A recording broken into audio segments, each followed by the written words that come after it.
Cette deuxième phase du partenariat opérationnel conjoint vise essentiellement 4 axes, selon l'ambassadeur de l'Union européenne à Dakar, avec comme slogan Aar Bakkan Samm Yelleef. Le POC financé au profit des forces de défense et de sécurité a pour finalité la lutte contre le trafic de migrants et la traite des êtres humains. Le programme dont nous lançons la deuxième phase aujourd'hui a toujours été ambitieux et audacieux.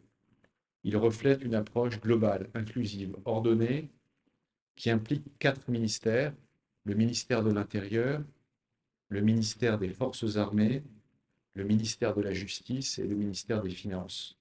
Et nous avons pour objectif de soutenir un dispositif efficace de lutte contre le réseau criminel autour de 4 priorités.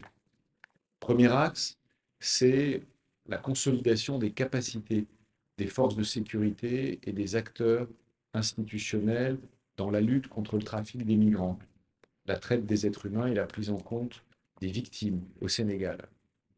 Le second axe, c'est le renforcement des compétences des forces de sécurité spécialisées ou en poste sur les frontières dans la détection des trafics, le renseignement transfrontalier et la sécurisation des zones frontières. Le troisième axe, c'est le soutien à la chaîne pénale au Sénégal en appuyant les formations des magistrats et des officiers de police judiciaire sur les domaines du terrorisme et de criminalité organisée. Enfin, le quatrième axe concerne la dynamisation de la coopération opérationnelle avec les pays limitrophes et sur les domaines du trafic de migrants, des trafics transfrontaliers et du terrorisme. La migration au cœur du partenariat entre le Sénégal et l'Union européenne. Face à ces multiples défis, le Sénégal a adopté la stratégie de la prévention et de l'anticipation.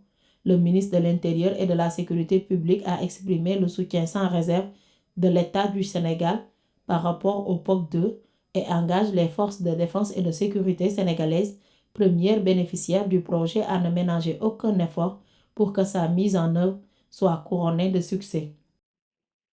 Je voudrais vous garantir le soutien sans réserve de l'État du Sénégal par rapport au POC-2 et vous dire que les forces de défense et de sécurité sénégalaises, premières bénéficiaires du projet, ne ménageront aucun effort pour que sa mise en œuvre soit couronnée de succès.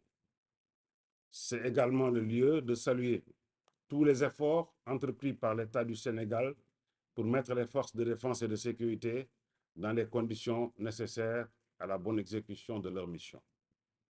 Ces efforts seront poursuivis conformément aux instructions et à la volonté de M. le Président de la République ainsi que de son Premier ministre.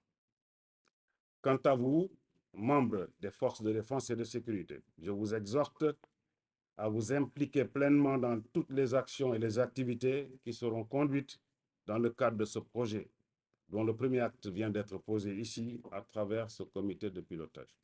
Le Sénégal avait bénéficié d'un premier programme dénommé POC, financé par le Fonds judiciaire à hauteur de 9 millions d'euros.